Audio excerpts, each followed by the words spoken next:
आप सभी का फिर से स्वागत है आपके अपने YouTube channel matrix coaching classes में। तो स्टूडेंट्स, हम कल कर रहे थे ग्रेविटेशन फोर्स साइंस का एक टॉपिक था जिसमें हमने कल सूर्य के बारे में पढ़ा था, ब्रह्मांड के बारे में पढ़ा था, ग्रह के बारे में पढ़ा था। ठीक है, तो ग्रहों के बारे में आगे हम पढ़ेंगे। थोड़ा सा हम ग्रेविटेशन फोर्स के अंदर है तो पहले ग्रेविटेशन फोर्स के बारे में थोड़ा सा पढ़ लेते हैं, फिर हम करेंगे सारे के सारे ग्रह, उपग्रह, सूर्य ग्रहण, चंद्र ग्रहण, अक्षुद्र ग्रह, बहुत सारी चीज़ें हैं जो हम बाद में पढ़ेंगे। तो चलिए स्टूडेंट्स स्टार्ट करते हैं ग्रेविटेशनल फोर्स। ग्रेविटेशनल फोर्स की डेफिनेशन कल मैंने आपको बता दी थी, इसकी एसआई यूनिट मैंने आपको कल बता दी थी। अब हम जो बात कर रहे हैं वो कर रहे हैं गुरुत्वाकर्षण के नियम।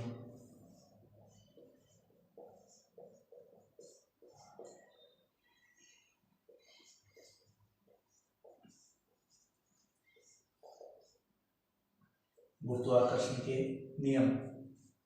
तो देखिए स्टूडेंट, सबसे पहले तो गुरुत्वाकर्षण के नियम किसने दिए थे? तो कल वाली क्लास में मैंने आपको बताया था कि गुरुत्वाकर्षण बल का जो सिद्धांत है वो किसने दिया था? आइजैक न्यूटन ने। आइजैक न्यूटन ने गुरुत्वाकर्षण बल का सिद्धांत दिया था और उसी ने गुरुत्वाकर्षण के नियम भी दिए थे। ठीक है, तो गुरुत्वाकर्षण बल के नियम किसने दिए थे? न्यूटन ने। और कितने नियम दिए थे स्टूडेंट्स? 2। याद रखना, गुरुत्वाकर्षण के नियम है 2, गति के नियम है 3। जो आप बोलते हो कि गति के 3 नियम हैं वो अलग हैं, 3 नियम जो होते हैं वो अलग हैं। ये ग्रेविटेशन के नियम है, गुरुत्वाकर्षण के नियम है। तो मैं डेफिनेशन आपको बता दूंगा, वैसे समझा रहा हूँ बिठाएगा। तो देखिए पहला नियम क्या कहता है स्टूडेंट्स? मान लीजिए ये कोई 5 kg का आपके पास पत्थर है और एक ये दूसरा है आपके पास, ये भी 5 kg का आपके पास कोई भी पत्थर है। ठीक है, ये कोई भी वस्तु है, इनके बीच की जो डिस्टेंस है वो मान लेता हूं मैं 2 सेंटीमीटर। ये 5 kg का आपके पास कोई पत्थर है, ये दूसरा 5 kg का पत्थर है, इनके बीच की जो डिस्टेंस है वो आपकी 2 सेंटीमीटर। अब देखिए जो ग्रेविटेशन फोर्स लगेगा, अब मान लीजिए मैं इनकी जगह पे दूसरा पत्थर ले लेता हूँ। मान लीजिए 10 kg का है, ये भी आपका 10 kg का है और इनकी डिस्टेंस में सेम रख लेता हूँ 2 सेंटीमीटर। ठीक है, अब आप लोगों को पता है ग्रेविटेशन फोर्स किनके अंदर ज़्यादा रहेगा? जिनका मास ज़्यादा होगा। इसका इन दोनों का मास कितना है? 5 kg। इनका मास कितना है? 10 kg।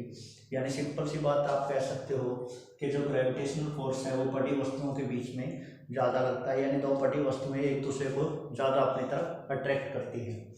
तो स्टूडेंट्स हम कह सकते हैं जो ग्रेविटेशनल फोर्स है, एफ को मैं लिख रहा हूँ ग्रेविटेशनल फोर्स, वो डायरेक्टली प्रोपोर्शनल है। डायरेक्टली प्रोपोर्शनल किसके? ये पहली वस्तु है, इसका मास मैं मान लेता हूँ m1। वैसे तो मैंने 5 kg बोला है लेकिन मैं m1 ले लेता हूँ क्योंकि सबका अलग अलग होता है। m1 इंटू में दूसरे का मान लीजिए मैं ले लेता हूँ m2। ठीक है, m1 इंटू m2। यानी आप डेफिनेशन कैसे लिखोगे?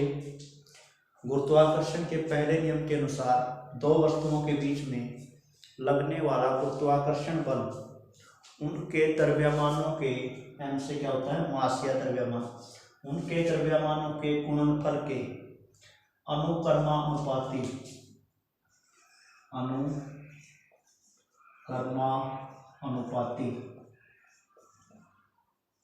होता है।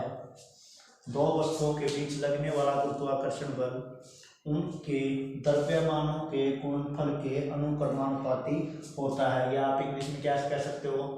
The force of gravitational between 2 object is directly proportional to, ये डायरेक्टली प्रोपोर्शनल का आपका साइन होता है। अनुक्रमानुपाती जो मैंने बोला है इसको आप बोलते हो डायरेक्टली प्रोपोर्शनल।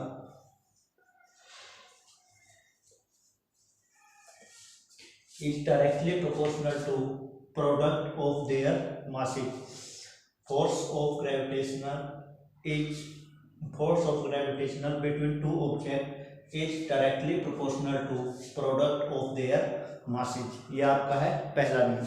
यानी अब डायरेक्टली प्रोपोर्शनल या अनुक्रमानुपाती का मतलब क्या होता है, बहुत सारे बच्चों को नहीं पता कि डायरेक्टली प्रोपोर्शनल या अनुक्रमानुपाती का मतलब क्या होता है। तो देखिए मैं सिंपल सी भाषा में आपको बता देता हूँ। x मान लीजिए मैं कह देता हूँ डायरेक्टली प्रोपोर्शनल है 2y के, ठीक है। अब प्रॉपर इसको हटाने के मैं बराबर का निशान लगाता तो कांस्टेंट कुछ भी लगा दूंगा के, ठीक है। अब देखिए अगर मैं y की वैल्यू बढ़ाऊंगा, मान लीजिए y की वैल्यू मैंने 1 रख दी, तो x की वैल्यू क्या होगी 2 एकम 2 2 के, x की वैल्यू कितनी होगी 2 के।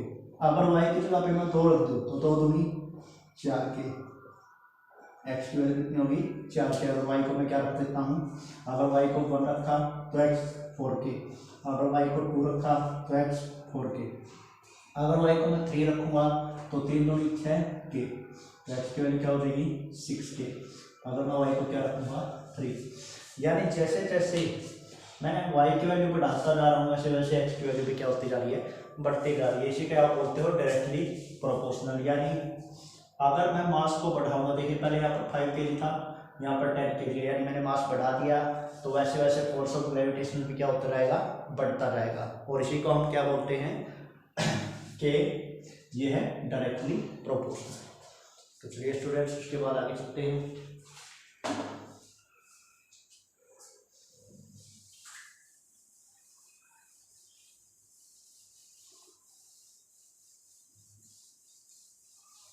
ये इक्वेशन मैं आगे लिख देता हूँ क्योंकि इसकी हमें जरूरत पड़ेगी। F is equal to m1 into m2, ठीक है, सॉरी डायरेक्टली प्रोपोर्शनल।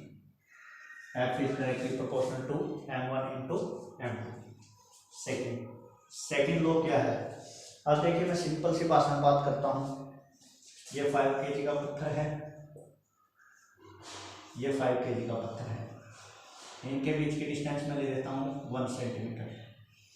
दूसरा ये 5 kg का है, ये 5 kg है, इनके बीच की डिस्टेंस मैं ले लेता हूँ 2 सेंटीमीटर। यानी अब की बार मैंने क्या किया है, डिस्टेंस को बढ़ाया है। अब आप सिंपल सा एक एग्जांपल लो स्टूडेंट्स। एक चुंबक है, चुंबक के जो लोहा पास होगा उसको ज़्यादा अट्रैक्शन से खींचेगा, जो दूर होगा उसको कम अट्रैक्शन से खींचेगा। सिंपल सी बात यही है कि ये दोनों आपस में क्या है, पास हैं, तो यहाँ पर फोर्स ऑफ ग्रेविटेशन क्या लगेगा, ज़्यादा लगेगा। ये दोनों दूर हैं तो फोर्स ऑफ ग्रेविटेशन क्या लगेगा, कम लगेगा। यानी हम कह सकते हैं कि दो वस्तुओं के बीच में लगने वाला गुरुत्वाकर्षण का बल, दो वस्तुओं के बीच में लगने वाला गुरुत्वाकर्षण का बल उनके बीच की दूरी के वर्ग के व्युत्क्रमानुपाती होता है। अगर आप ये डेफिनेशन लिखना चाहते हो तो साथ के साथ नोट कर दिया करो। दो वस्तुओं के बीच में लगने वाला गुरुत्वाकर्षण बल उनके बीच की दूरी के वर्ग के व्युत्क्रमानुपाती होता है। इंग्लिश में आप लिख सकते हो, force of gravitation between two object is inversely proportional to the square of their distances, ठीक है, या between the square of their distances. दो वस्तुओं के बीच में लगने वाला गुरुत्वाकर्षण बल उनके बीच की दूरी के वर्ग के व्युत्क्रमानुपाती होता है। पहले अनुक्रमानुपाती था, अब व्युत्क्रमानुपाती है, व्युत्क्रमानुपाती, जिसे आप इंग्लिश में बोलते हो यूनिवर्सली प्रोपोर्शनल। यानी कि उल्टा, जैसे अगर आप डिस्टेंस ज़्यादा करोगे तो ग्रेविटेशनल फोर्स कम होगा, अगर डिस्टेंस कम करोगे तो ग्रेविटेशनल फोर्स ज़्यादा होगा। यानी जैसे जैसे डिस्टेंस घटेगी ग्रेविटेशनल फोर्स क्या होगा, बढ़ेगा। तो F ये प्रोपोर्शनल का साइन है, 1/, डिस्टेंस का स्क्वायर, ठीक है। यही आपकी डेफिनेशन मैंने अभी बोली है। तो अब देखिए स्टूडेंट्स, ये है आपके दो नियम जो मैंने ग्रेविटेशन के आपको नियम बताए हैं, ये हैं आपके दो नियम। अब मैं क्या करता हूँ, ये मेरी फर्स्ट इक्वेशन है, ये मेरी सेकंड इक्वेशन है। देखिए ये मैं क्यों करवा रहा हूँ नियम, क्योंकि एनटीपीसी जैसे एग्जाम के अंदर इन चीज़ों की हमें ज़रूरत पड़ सकती है। तो एनटीपीसी के लिए भी बच्चे तैयारी कर रहे हैं, तो इसलिए मैं ये थोड़ा सा बिल्कुल खोल के बता रहा हूँ। तो हम क्या करेंगे, इन दोनों इक्वेशंस को कंबाइन कर लेंगे। कंबाइन करके क्या होगा, F जो फोर्स ऑफ ग्रेविटेशन है वो क्या होगा, m1 into m2 by D का स्क्वायर। ये हमारी उनकी एक इक्वेशन या ग्रेविटेशन फोर्स का फॉर्मूला। अब स्टूडेंट्स नेक्स्ट चीज, इसको हटाने के लिए हम यूज करते हैं कांस्टेंट। जो ये प्रोपोर्शनल का साइन है इसको हटाने के लिए हम यूज करते हैं कांस्टेंट। तो हमने कांस्टेंट यूज किया जी, बाकी सबका सब as it is m1 m2 upon D का स्क्वायर। अब देखिए ये पूरी आपकी इक्वेशन होगी जो आपको हमेशा याद रखनी है। अब देखिए ये है ग्रेविटेशनल फोर्स,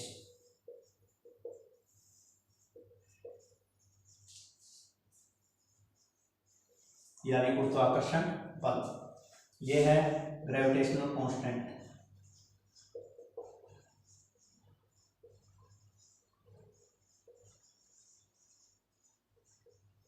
गुरुत्वाकर्षण सिद्धांत ये है m1 पहली वस्तु का द्रव्यमान, mass of first object.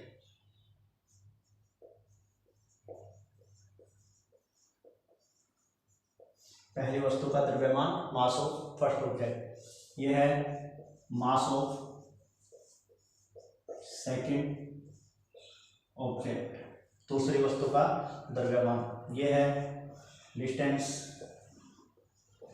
Between object, ये क्या उनके बीच की दूरी है। ठीक है स्टूडेंट्स।